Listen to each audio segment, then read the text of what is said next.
네, 이번에 만나볼 시의원님은 이민옥 의원님이십니다. 어서 오십시오. 반갑습니다. 자, 저희가 원래 30초도 깁니다. 15초 딱 드릴 테니까 자기소개할 시간 가지십시오. 성동구 제3선거구 출신 이민옥 시의원입니다. 언제든지 불러주십시오. 현장으로 달려가겠습니다. 깔끔하다. 야, 박수 한번 줘야 될 것 같습니다. 우리 의원님 최고. 목소리에 일단 자신감이 넘쳐 오르고요. 네. 외모 관상을 제가 좀 볼 줄 압니다. 아, 그래요? 성동구 구의원 출신이시죠? 네. 거기다가 구의원 활동 너무 잘했다면서 시민들이 시의원까지 뽑아주셨어요. 현재. 네. 그런데 제가 쓱 봤더니 이분은 시의원에서 만족하는 분이 아닙니다. 아, 그래요? 국회의원까지 도전하실 거죠? 아닙니다. 보니까 그쪽은 안 할 수도 있긴 있는데 할 마음이 좀 있지 않나요? 저는 일단 주어진 일에 최선을 다하는 게 제 역할이라고 생각을 하고요. 네. 감사하는 마음으로 시의원의 역할을 열심히 하겠습니다. 늘 궁금한 게 네. 이분이 어떤 인생을 사시다가 구의원, 시의원 하셨을까? 이게 제일 궁금하거든요. 저는 사실 서울숲 공원 네. 혹시 아시나요? 알죠. 서울숲 공원에서 일을 했었습니다. 아. 거기에서 주로 자원봉사나 프로그램 관련해서 그래요? 맡아서 일을 했었고요. 네. 네. 정말로 어느 날 갑자기 비례대표로 출마를 한번 해보라는 권유를 받게 돼서 네. 구의원이 됐기 때문에 제가 할 수 있는 최선을 다해서 열심히 했었고요. 네. 그러다 보니까 열심히 노력하는 모습들을 많이 인정해 주셨던 것 같아요. 굉장히 쉽지 않은 지난 선거에서 시의원으로 또 공천을 받아서 시의원을 활동을 하게 됐습니다. 사실 이제 구의원 하시고 그다음에 시의원 하셨다는 얘기는 정책이 가지고 있는 그 지역만의 그 특수성도 잘 알고 있고 이 정책의 지속성이 쭉 연결된다는 느낌을 참 받거든요. 네네. 사실 시민들 입장에서는 연속성 있는 정책이라는 게 너무너무 중요하잖아요. 이제 그런 차원에서 기왕에 나오셨으니까 내가 11대 시의원 하면서 이것만큼은 내가 진짜 잘했다. 이번에 한번 잔치가 아니라 자랑의 장을 한번 저는 자랑이라고 하기는 그렇고 어느 하나를 관심 있게 깊숙이 했다라기보다 지난 1년 반 정도는 다양한 활동을 하려고 굉장히 애썼습니다. 그래서 운영위원회 부위원장을 맡아서 1년 정도 활동을 했었고요. 예산정책연구위원회 위원으로도 활동을 했고요. 시의원으로서 갖춰야 할 여러 가지 기본적인 자질들을 갖추려고 많이 애를 썼던 것 같습니다. 그리고 다양한 주제에 관심을 가지려고 했었고요. 그래서 토론회를 10번 이상을 주관하거나 토론자로 나서서 토론을 했습니다. 예, 기획경제위원회에 계십니다. 네, 맞습니다. 상임위가. 예, 예. 그러면 관련된 활동을 좀 많이 하실 텐데 어떻습니까? 네, 이렇게 한정된 분야, 서울시 예산만을 다룬다라고 생각하기 쉬운데 네. 굉장히 다양한 분야를 아, 그래요? 포괄하고 있습니다. 네. 서울시 전체 예산을 총괄하는 부서이면서 또 경제정책실도 저희 소관 업무이기 때문에 서울의 모든 경제 상황들을 다 저희가 소관하고 있고요. 예. 주민들하고 밀접하게 관계되어 있는 전통시장이라든가 네, 네. 농수산식품공사 같은 이런 업무들도 다 저희 소관부서로 되어 있어서 굉장히 다양한 분야를 저희가 기획경제위원회에서 다루게 됩니다. 네네. 그 중에서도 강력하고 정말 뭔가 좀 도와주고 싶은 어떤 기업들이 있지 않았나요? 제가 최근에 개정했던 조례 중에 하나가 강소기업 관련한 조례인데요. 서울형 강소기업은 청년들을 대상으로 청년 친화형 강소기업을 말하는 건데요. 대기업이 아니더라도 굉장히 좋은 기업들이 많지 많죠. 않습니까? 많죠. 그 기업들을 선정해서 청년들을 위해서 여러 가지 복지 혜택도 주고 청년 친화적인 기업을 육성하고자 서울시에서 만든 건데 선정하는 과정은 굉장히 자세하게 조례에 담고 있습니다. 그리고 그것을 홈페이지라든가 여러 경로를 통해서 공개하게 되어 있는데요.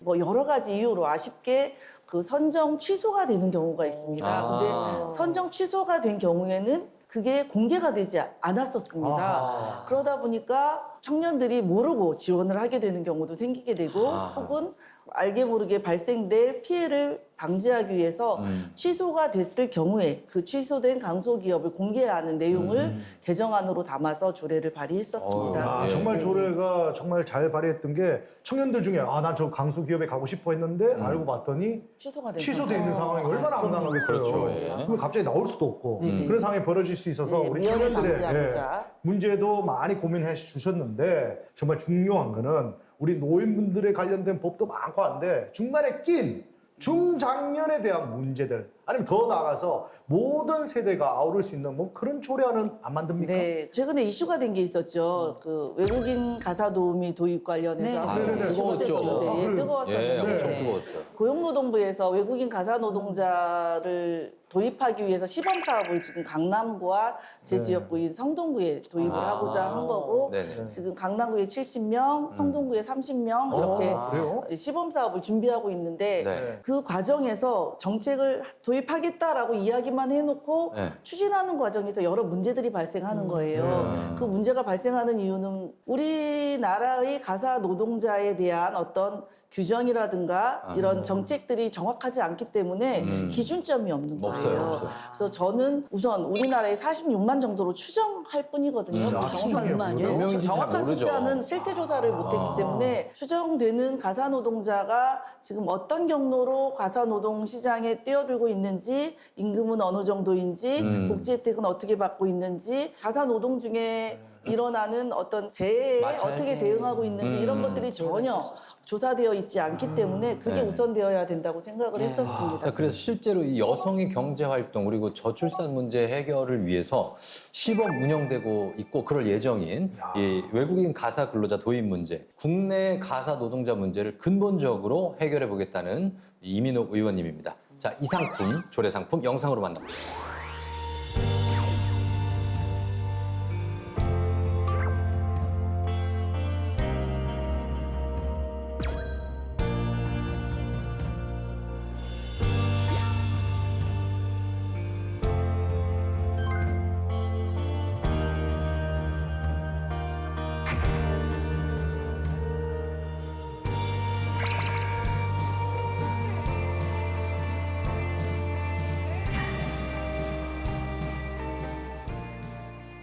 오늘 이 조례를 접하고 나니까 새삼 깨닫게 됩니다. 가사 노동자들이 법적으로는 사실 실태 조사도 제대로 돼 있지 않고 보호받지 못하고 있구나 하는 생각을 했는데 이거는 사실 의원님 저만 이렇게 생각할 것 같지는 않거든요. 네네, 그렇죠. 네.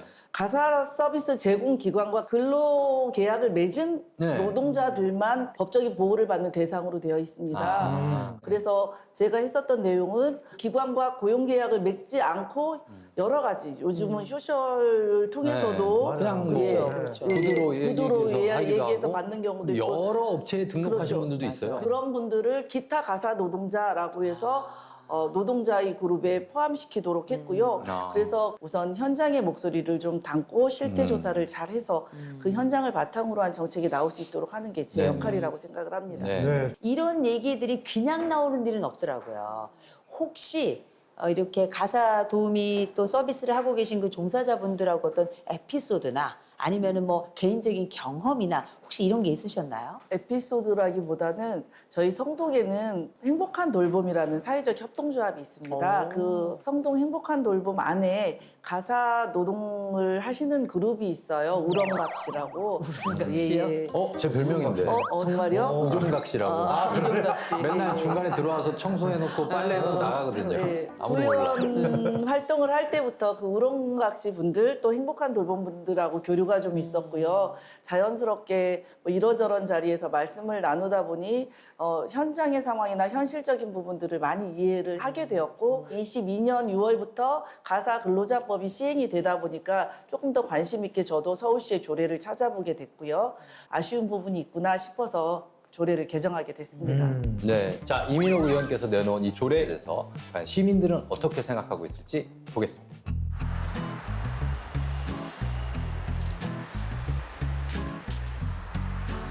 마장동이죠? 네. 마장역.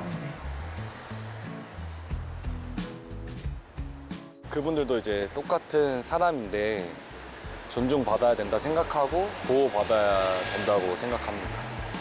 이렇게 보호를 받게 되신다면 이게 그분들이 일하시는 데 있어서 부당한 대우를 받거나 했을 때 도움을 청할 곳이 있다는 거. 솔직히 다 똑같은 사람이고 그분들도 뭐 지금은 뭐 알바생들도 또 똑같이 못 받잖아요 이런 거는. 네, 그럼. 좋지 약간 의외예요. 젊은 분들이 더 관심하지. 애를 낳아. 그러니까. 이미 전문이 이분들은 이 생계를 위해서 지금 일을 고맙네요, 하는데 그거에 인터뷰로. 대해서 보장을 못 받잖아요. 어떻게 보면 뭐 우리는 회사 다니면서 회사에서 뭐 지출해주고 뭐 보상도 해주고 하는데 그분들은 이미 힘든 상황에서 또 자기 돈으로 또 그걸 보상을 받아야 한다는 그게 안 맞다고 생각을 하는 편입니다.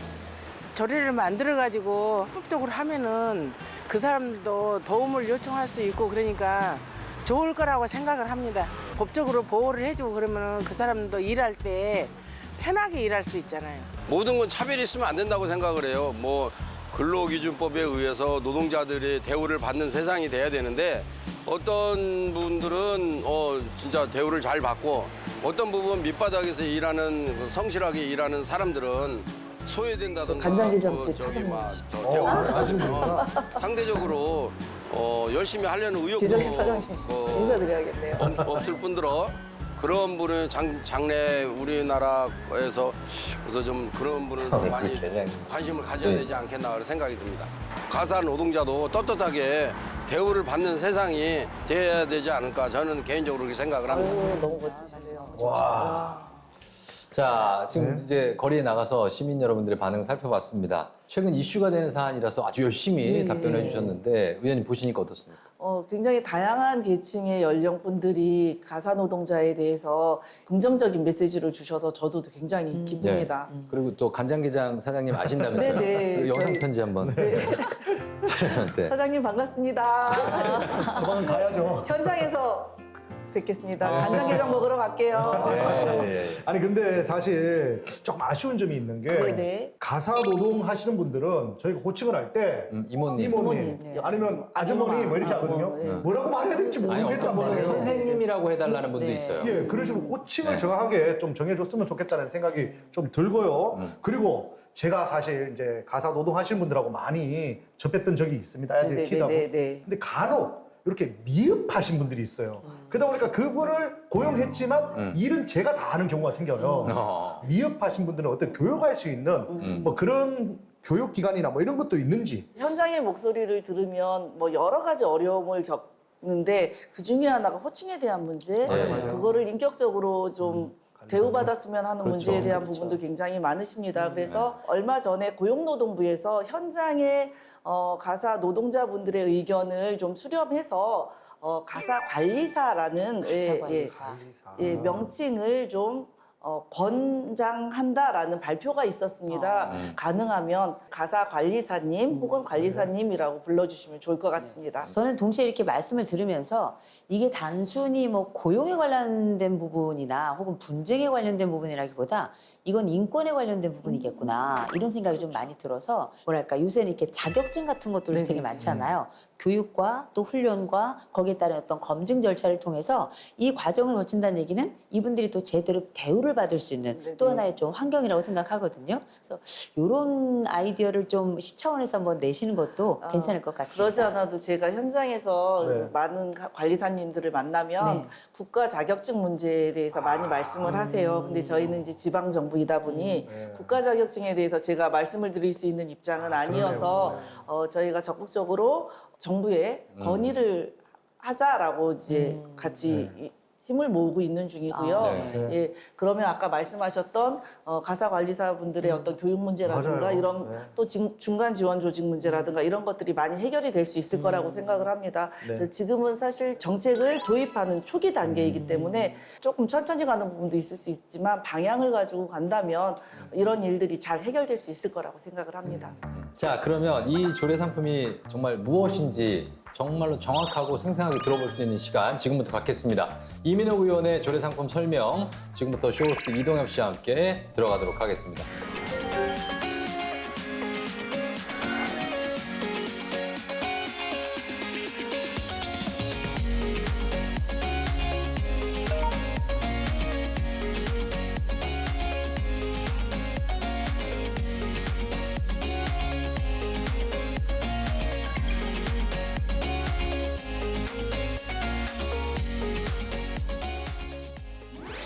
이민호 의원님의 조례 지금부터 소개해드리겠습니다. 첫 번째, 가사 노동 서비스도 이제 어엿한 직종인 시대를 맞이했다. 엄마 아빠는 집안일에서 해방되고 그리고 세 번째는요, 가사 노동 서비스 종사자도 보호받는 버팀목 조례가 드디어 만들어졌습니다. 좋아요 누르면 어떻게 되죠? 일하기 좋은 시대가 옵니다. 예, 이렇게 해서 의원님하고 제가 이제 이 상품에 대해서 소개를 해봤는데 어떻게 오늘 완판 자신 있으십니까? 그럼요. 완판해야죠. 잘할 수 있겠습니까? 네. 좋습니다. 그 의욕으로 한번 가보겠습니다. 자, 그러면 저희가 들고 온 이 상품 다시 소개 한번 부탁드리겠습니다. 최근 가사관리사 관련한 이슈가 뜨겁게 부상하고 있습니다. 하지만 가사관리 서비스 종사자들은 60년이 넘게 노동자로서 인정받지 못한 채 정책과 자원 인프라가 부족한 영역이었습니다. 가사관리사님들의 노동 조건이 향상되고 시장이 발전되기 위해서는 가사관리사님들의 고용 개선과 각종 지원이 필요한 상황입니다. 그래서 서울시 가사노동자의 고용 개선 및 지원에 관한 조례가 제정되었으나 가사 서비스 제공기관과 노동계약을 체결하지 않은 가사관리사들은 대상에서 제외되는 조례여서 이 조례를 개정하게 되었습니다. 아, 근데요, 사실 말씀 듣다 보니까 가사노동 서비스 종사자분들은 네네. 새로운 노동권을 또 보호받을 수 있는 법이 만들어지니까 좋을 것 같은데 네. 우리 같은 일반 그냥 시민분들은 어떤 혜택이 있어서 이 조례를 우리가 찬성하고 좋아요를 눌러야 됩니까? 어떻게 보면 정확히 지적을 해주셨는데요.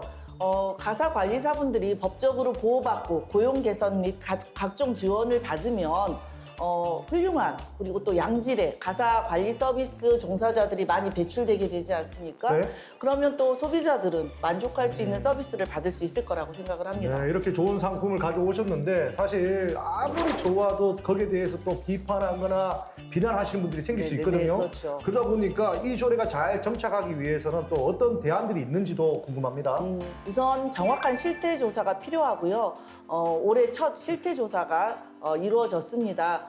물론 첫 술에 배부르지 않을 수도 있습니다. 제가 지난주에 서울시 관계부서와 가사노동자협회 등 함께 모아서 간담회 자리도 마련을 해서 서울시에 여러 가지 정책 제안도 드렸습니다. 그래서 시민 여러분들의 관심과 의견 또 사랑도 더 필요합니다. 이 상품에 대해서 소비하실 분들이 이제 많이 늘 거라는 생각이 드는데 그래도 혹시라도 내가 이 좋은 상품 요 말은 못했다 하는 말이 있으면 빨리 한마디 더 해주십시오. 주변에서 가사 서비스를 하시는 분들을 많이 뵙게 됩니다. 그런데 그분들의 어떤 권리나 인권에 대해서는 그렇게 깊이 생각해 보지 못했었던 것 같습니다. 저희가 함께 사는 사회를 만들어야 된다고 생각을 하고요. 모두 더불어 행복할 수 있는 사회를 만드는데 이 조례가 꼭 필요할 거라고 생각합니다. 네. 저희 여기까지 하겠습니다. 오늘 네. 요 상품 이호선 교수님은 어떻게 보셨어요? 저는 각자 이제 개별적으로 일을 하시기 때문에 집단이 가지고 있는 힘을 이용하기가 어렵고 또 집단화 되기도 되게 어렵거든요. 조례가 속히 좀 현실 속에 들어와가지고 이분들이 가지고 있는 권리 또 인권에 대한 부분들이 좀 더 확장됐으면 좋겠다 이런 생각이 듭니다. 감사합니다. 네, 저도 이민옥 우리 의원님이 의정 활동을 정말 잘하고 있구나라는 생각이 드는 게 정말 소외된 어떤 직업군에 있는 분들도 세심하게 챙긴다 이런 생각이 들면서 조심스럽게 연예인 중에도 저렇게 잘 나가는 연예인이 있지만 네. 소외된 연예인도 많습니다. 왜 그래요, 진짜? 저를 위한 본인 일 어떤 더 많이 조례도 하면서. 네, 저분들이 한 개 하면 우리는 무조건 10개 할 수 있는 법안 네, 그런 것도 좀 많이 만들어 주셨으면 좋겠습니다. 네. 네. 사실 서울시에 조례가 800개가 넘습니다. 그래요? 예, 뭐 규칙까지 포함을 하면 1000개가 넘거든요. 좋은 조례를 잘 만드는 것도 중요하지만 그 많은 조례 중에서 현실과 맞지 않거나 또 개선이 필요한 조례들을 현실과 맞게 혹은 정책적으로 바꿔나가는 것들이 더 저는 소중하다라고 생각을 하고 있고요. 예. 그런 부분에 더 힘을 쓸 생각입니다. 마지막으로 방송 중에 의원님 하지 못한 말씀이 있으시거나 아니면 우리 시민 여러분들, 시청자 여러분께 하고 싶은 말씀 하나 부탁드립니다. 저는 시의회에서 시의원으로서의 역할을 잘 하고 있을 거고요. 또 가사관리사님들이 각각의 장소에서 본인들의 역할을 잘 하실 수 있도록 도와드리는 게 제 역할 중에 하나라고 생각을 합니다. 함께 관심 가져주시고 애정 가져주시면 더 좋은 사회가 될 수 있을 거라고 생각합니다. 감사합니다. 네, 멋지십니다. 감사합니다. 앞으로 나올 그 조사 결과도 상당히 기대가 되고 그리고 이민호 의원님의 이 발로 뛰는 정치 계속해서 기대해 보도록 하겠습니다. 저희는 여기서 인사드리겠습니다. 여러분 고맙습니다. 고맙습니다.